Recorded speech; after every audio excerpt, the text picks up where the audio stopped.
Namaste, namaskaram, vanakkam, namo namaha, Jai Ganesh. Please visit our website at classicalyoga.org. The 21 levels of human consciousness. Let's go mountain climbing. Within and without. Physically climbing hills, mountains of various heights is a profound exercise. Anyone who's ever done a little bit of mountain climbing knows that first things first, you have to get yourself ready physically, mentally, emotionally. You have to prepare your equipment. You have to plan your route. And then you step on your chosen path and proceed step by step by step. In the beginning, it's not that difficult. But depending upon the size of the mountain, obviously, the higher you go, the more difficult it becomes. So difficult that you may want to turn around and go back. However, you keep the goal in mind, the unified experience at the top. In life in general, we can use this analogy of climbing the many mountains of our life. Prepare yourself, think, find your different paths, and then commit and stick to reach your goal. In the Hindu yoga dharma, we often use the analogy of the mountain to recognize the different religious paths. However, they are not all the same. They're different, and they may not even all go to the top. Some may be dead-end paths. The different paths can represent the established religious traditions of the world that have been well trodden by countless devotees before you. And in order to reach the top, it makes a great deal of sense to have a guide, someone who's been there before. Of course, one may hack through and discover their own new path. That's a viable option. However, before we ever would attempt to teach any of these paths, we necessarily would have walked the entire path. It's not a coincidence that in the Hindu yoga dharma, Hinduism, India itself has the largest mountains in the world, the Himalayas. It's also not a coincidence that Shiva, who is the Raja Yogi, the master of Hatha Yoga, Raja Yoga, dwells at Mount Kailash. In the Hatha Yoga of Hinduism, we have a mountain pose, Tadasana. Feeling that affinity with the mountain and learning from the mountain. We also have a triangle pose, Trikona Asana, for mountains resemble triangles. But remember, a triangle is built on a solid, broad foundation. Turn the triangle upside down and you get a very unstable position. New Age yoga, for example, will make outrageous claims that we are all one, looking at the top of the mountain without ever having actually walked the walk. This is like turning the mountain upside down, which again creates a very unstable posture. Vedanta, remember, is the end of the Vedas, the Upanishads. What about the beginning? There's no top of the mountain without a mountain. Siddhanta, Vedanta. In the Vedas, it speaks of a twofold path. Dvividyo vedokto dharmaha nivritri pravritri lakshanas cha jagataha stiti karanam. Action and renunciation is necessary. This causes individual and world stability. Walk the walk to the unified point at the top. Mahadev Shiva beautifully exemplifies living at Mount Kailash with Parvati Ma and his sons Ganapati and Muruga. And if you'd like, review our podcast on the GEM principle, but with a solid foundation, Ganesha, and traveling up the mountain Palani, Muruganji, to the deity head, Shiva and Parvati, and on up into the spiraling jata on the top of Shiva's head, Chandrasekhar, which connects to the etherical Gangama,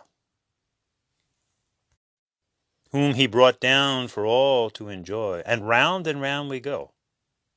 This is the eternal journey, the samsara, the factual reincarnation experience of life itself, as we're all on this journey to realize all of our natures, all of our bodies, physical, mental, emotional, and soulful, which we Hindus call the Atmana, of Satchidananda, pure existence, pure energy, sound energy, light energy, heat energy, and the human experience of warmth or Ananda, Satchitananda, Jyoti Shakti, Ananda Shanti. Just like the wisdom of the out-breath and the in-breath, let's conquer the outer and the inner nature. And anyone who's actually done a little bit of mountain climbing, when you're standing at the bottom of a mountain, you really can't see what's behind. When we climb up, however, we may get a shocking experience that, whoa, there's much more to go yet. So in our 21 levels of human consciousness, as we go within ourselves, let's look at 3 mountains, each one larger than the preceding one.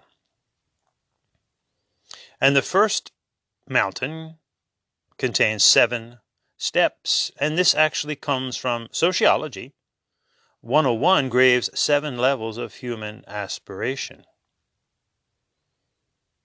Reactive, tribal, egocentric, conformity, manipulation, sociocentric, existentialist. Now, these are 7 areas that most all of us go through consciously or unconsciously in our life. And there are positives and negatives to these. Again, remember that we can turn the mountain upside down, which actually digs a hole. So reaction is a necessary human quality. It allows us to get out of the way of danger. But reaction can also be obviously a negative. Tribal is a positive human gregarious inclination. Our family is our first tribe, our friends, peer groups. But tribal can also become negative. Egocentric, we all have an ego, and we don't want to get rid of our ego. We simply want to refine it so that it doesn't become a problem to ourselves and others. This is narcissism. So egocentric is okay, or it can be devastating. Conformity. Conformity is important, following rules and regulations. However, negative conformity is what cult leaders and despots have always counted on. Manipulation. We want to learn to manipulate our life. However, we can also, in a negative way, manipulate others in a very unhealthy way. Sociocentric is good. Friends. Family, friends, business, culture. However, be careful of who we associate with. As the proverb goes, tell me who your friends are and I'll tell you who you are. And the 7th step on the first mountain is the existentialist. An existentialist is essentially an authority unto oneself, and that is okay as we achieve various accomplishments in our life. However, it can become a negative when we become the brainiac, if you will, the know-it-all. If we look at today's modern phony yoga, we can clearly see much of the negative going on here. Totally reactive, very tribal, very egocentric, very conforming, manipulating the once sacred Hindu yoga teachings and practices, very sociocentric, Yoga Journal, Yoga International, magazines, and existentialists, authorities unto themselves. When we reach that negative state of the existentialist, we're even trying to teach the Hindus about their own religion. How absurd. However, from this existentialist height, if we turn around and look with humility, we may be very shocked to realize there's a whole second mountain behind the first mountain. So let's go down and climb up again on the second mountain. Again, 7 steps. And this is taken from Stephen Covey's book, The 7 Habits of Highly Successful People, in which he took the first 7 steps and refined them. His 7 steps were proactive, setting goals, prioritizing, win-win, understanding, synergy, sharpen the saw. So take reaction and transform it into being proactive.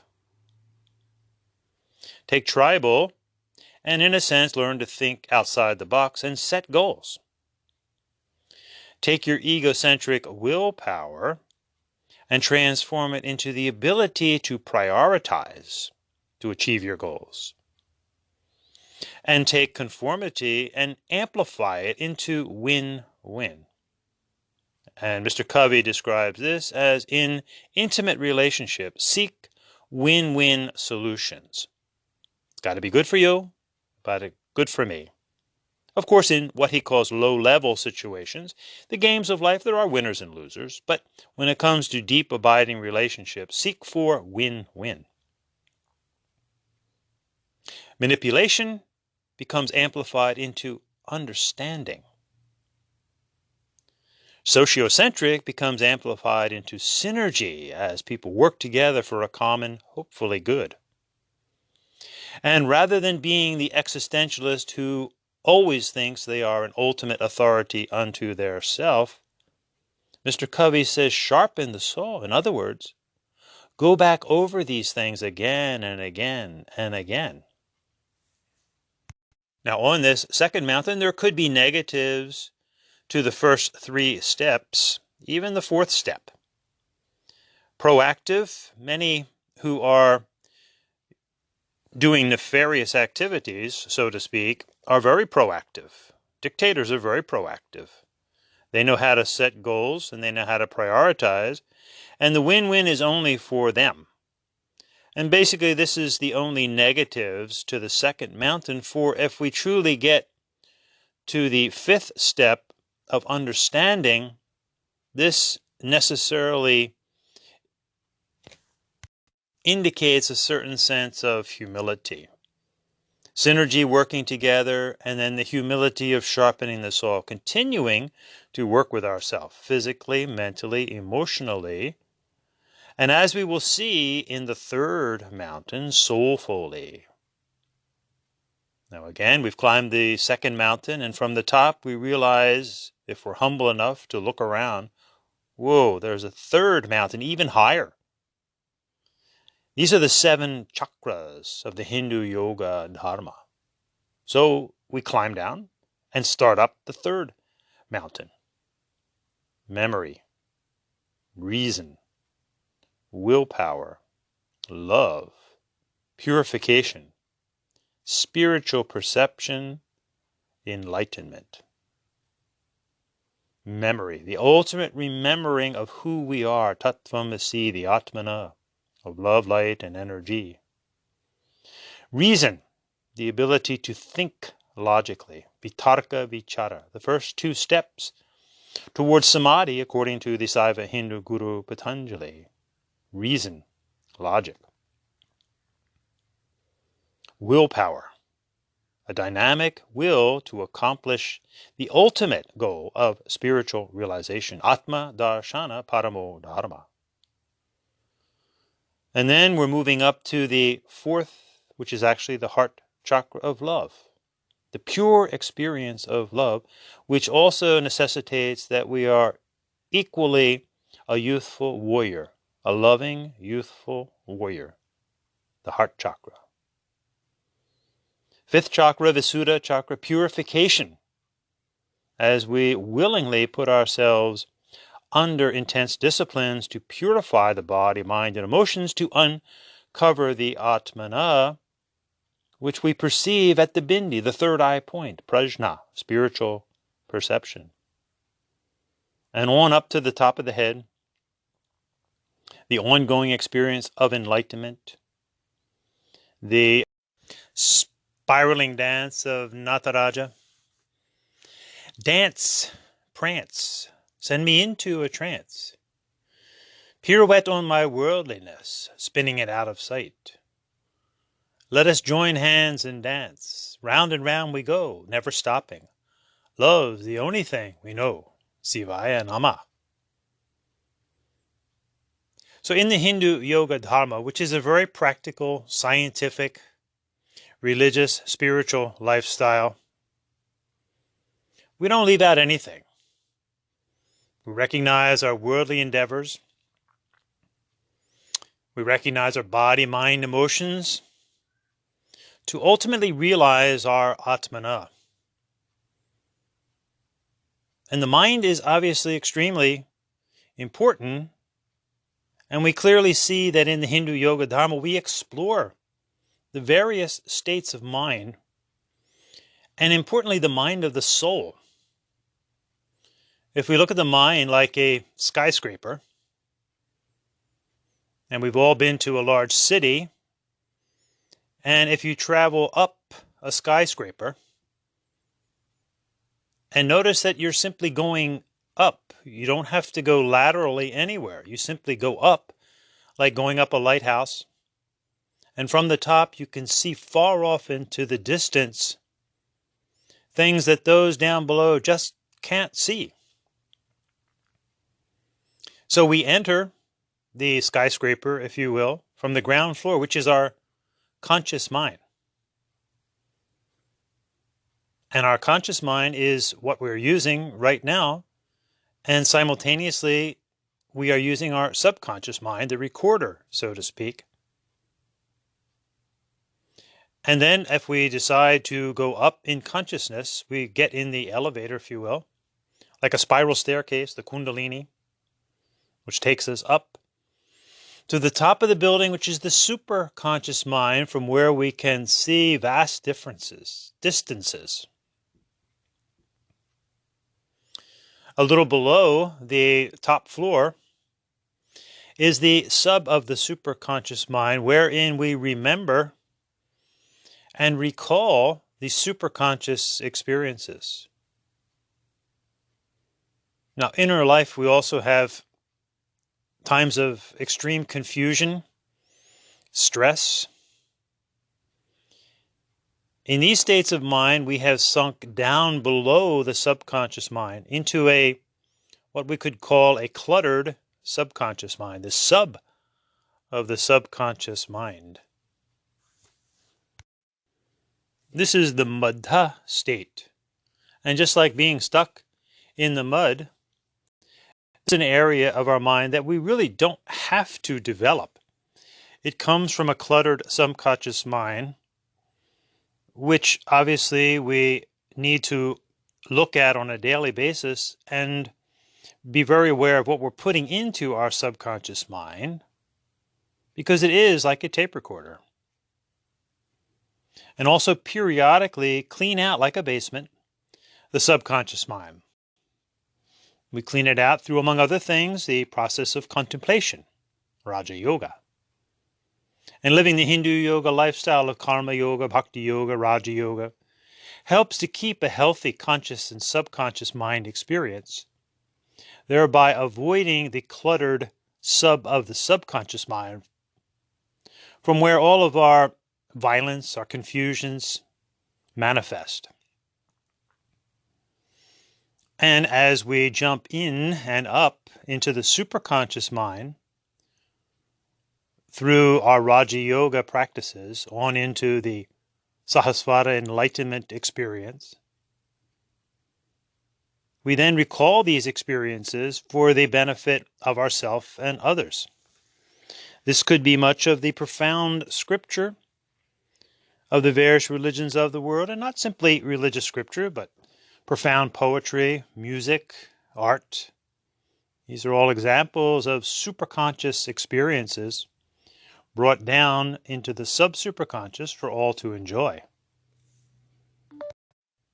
So just like the challenge of climbing a mountain, look at the mind as a challenge and know where we are, in other words, being consciously conscious.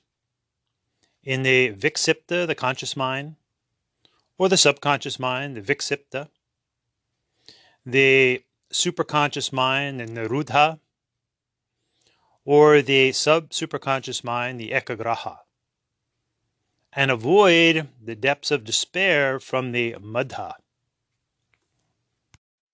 So from the mountains to the city, change our consciousness, and the whole world looks different.